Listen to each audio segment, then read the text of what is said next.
Good afternoon. Welcome to Plutus IS. So, here we'll discuss British expansion policy in India. So, as we know that British came to India in 1608 and gradually they stayed in India and continued to rule India till 1947. So, especially from this period to this period, they gradually expanded their political dominion in India and as well as they started to rule India till 1947. So, let's see how this British expansion started in India. See, basically, if you talk about British expansion in India, so we can divide it into different phases. Like the expansion has happened through direct war or conquest. That is one policy they have adopted. Second is they have adopted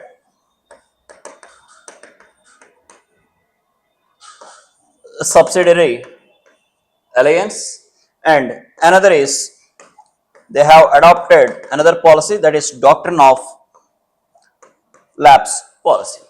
See, if we talk about the entire expansion of British in India, so we can divide that the expansion under direct war and conquest, under subsidiary alliance, under doctrine of Lapse. So let's see what is this direct war and conquest. So expansion through direct war and conquest. See, basically expansion through war and conquest is waging wars against Indian kings. So especially if we talk about the wars the British faced or that the British waged against Indian rulers were, so we have starting from Bengal, and then they waged wars against Mysore, and then against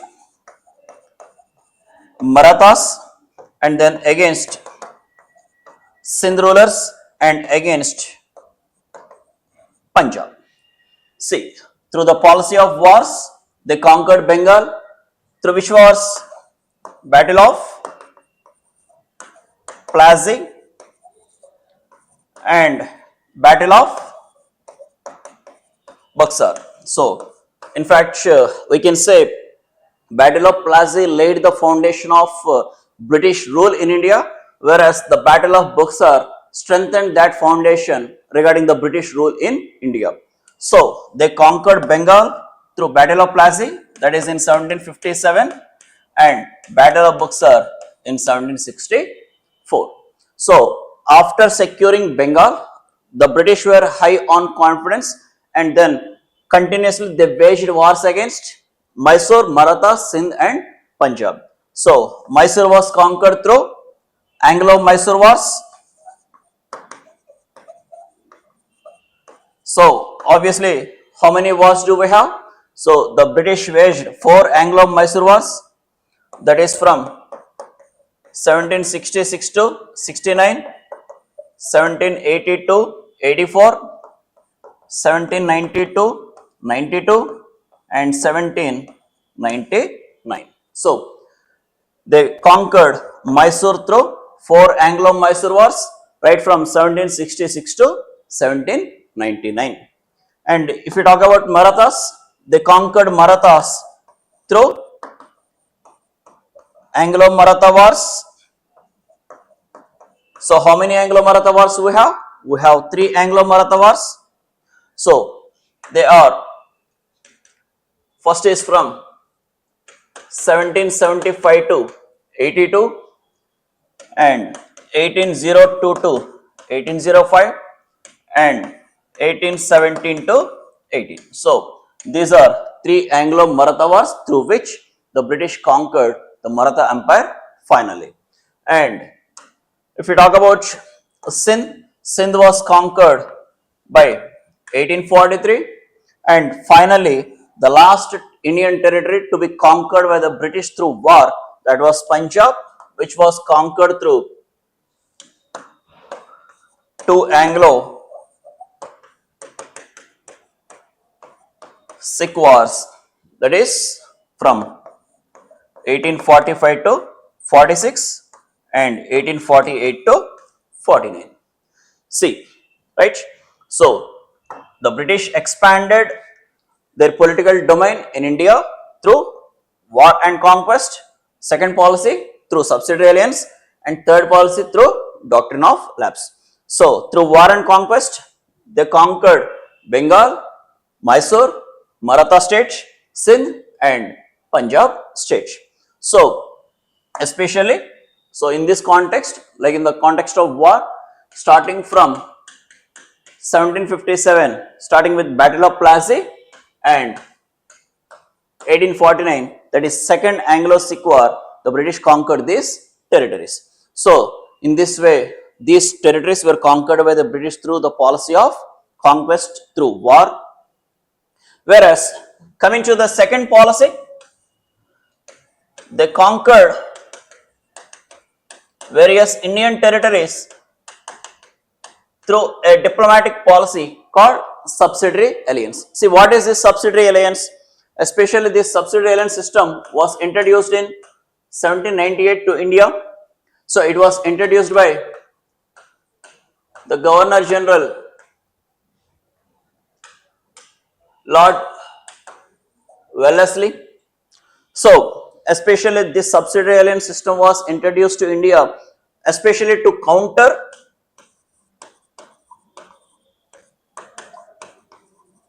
the French or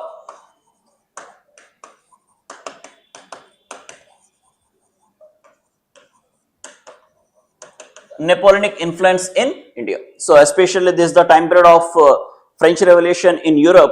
So, obviously at that time it is the period of growing influence of Napoleon in the rest of the parts of the world. At that time, to counter the French influence on British India or the expanding Napoleonic influence on British India, the British introduced subsidiary alliance system into India in 1798. It was introduced under Governor General Lord Wellesley. So, what is this subsidiary alliance? So, basically, this subsidiary alliance system was signed with Indian rulers. So, generally, any Indian ruler who signs this subsidiary alliance have to follow certain conditions. So, let us see the conditions. These conditions were that he should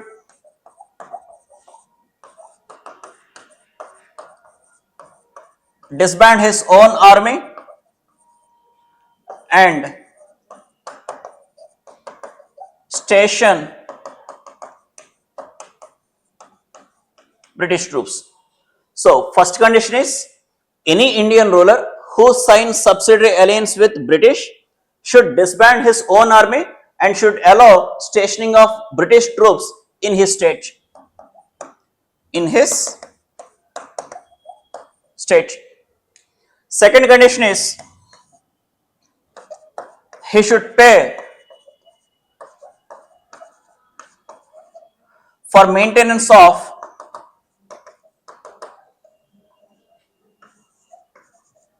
those troops. You got it? So, first thing is he should disband his own army. That means this Indian ruler should not have his own army, and in place of that he should allow or accept stationing of British troops in his states, and for the maintenance of those troops he should pay. And if he unable to pay, if he is unable to pay, he should cede some part of his territory. You got it? So, basically, for maintenance of such troops, he should pay, and if he fails to pay the stipulated amount, he should cede some part of his territory to the British. So, this is one condition. Another condition is he should accept a British resident in his court. So, that means he should accept placing of a British resident in the court of that Indian ruler. Next, he cannot make any treaty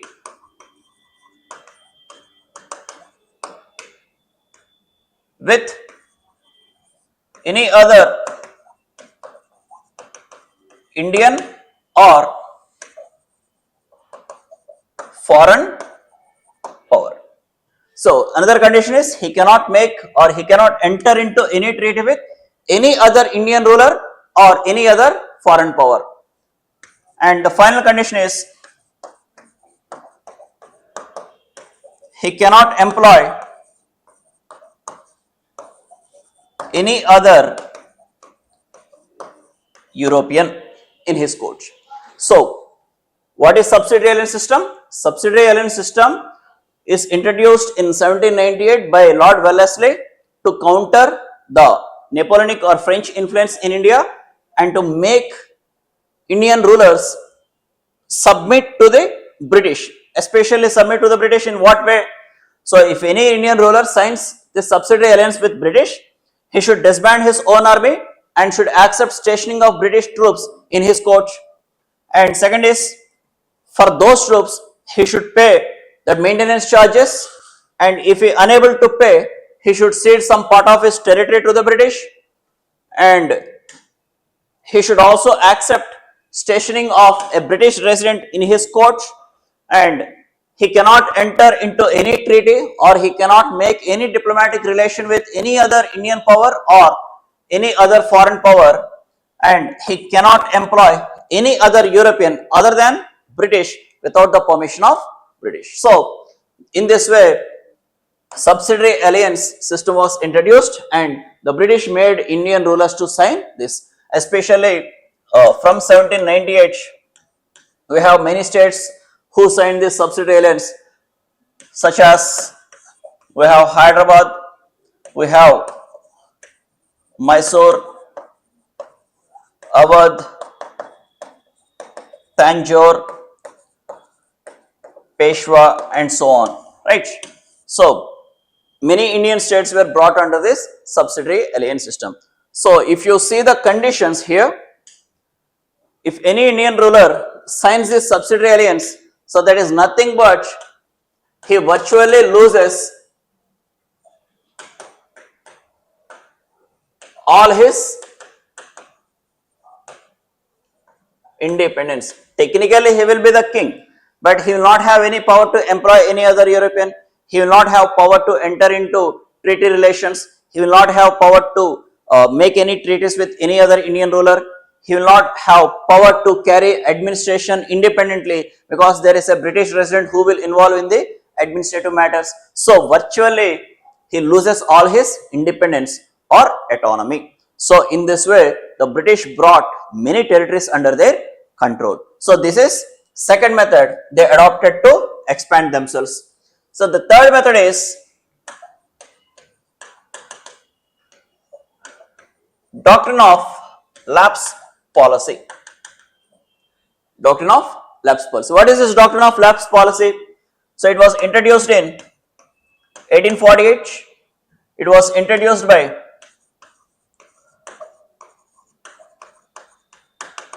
Lord Dalhousie. So particularly under this policy, see generally in India, if any Indian ruler have no natural heir, so see obviously our Indian kingship, generally it works under the principle of hereditary. Hereditary means if the king dies, the empire would be inherited by his son and the property would be inherited by his son, right? In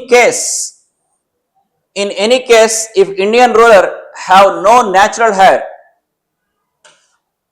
if any Indian ruler or Indian ruler dies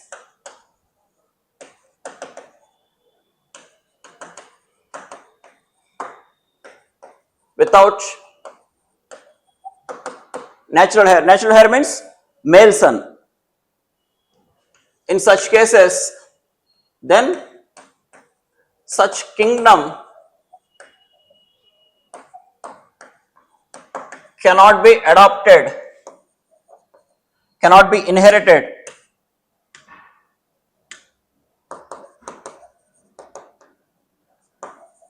by adopted son. Simple.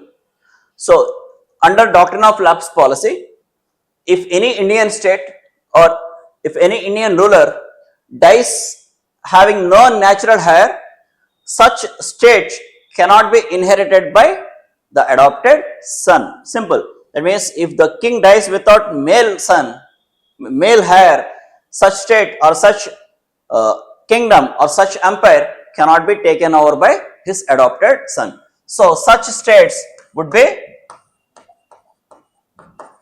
annexed by British under this doctrine of lapse policy.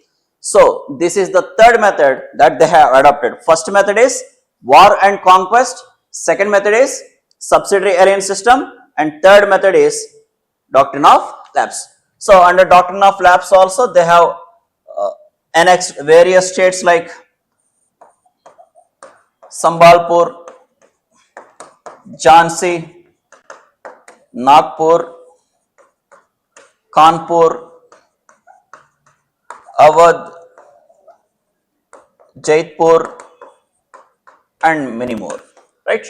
So, this policy was introduced in 1848 and it continued till 1856. So, in the span of these 8 years, they have annexed many Indian territories which were brought under their control.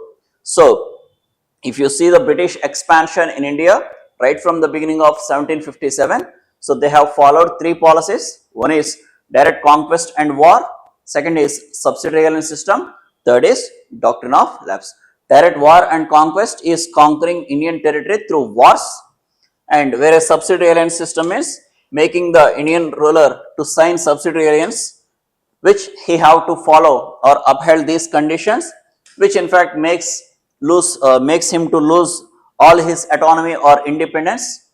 And whereas coming to the third policy, that is doctrine of lapse policy, under which if any Indian ruler have no natural heir, such kingdoms would be automatically annexed under British. Okay, so in this way, the British started their expansion from 1757 to 1856. So, in the span of these 100 years, the British conquered India or many Indian states, and many Indian states directly or indirectly went into the control of British. So, we will see all these aspects more clearly, especially war and conquest, that is Anglo-Mysore war, Anglo-Maratha wars, Anglo-Sikh wars, Anglo-Sindh war, and as well as Battle of Plassey, Battle of Buxar, and subsidiary system, which they have conquered various Indian territories, and doctrine of lapse, they conquered various Indian territories. So, we will discuss these topics in detail in our class sessions, right? Thank you.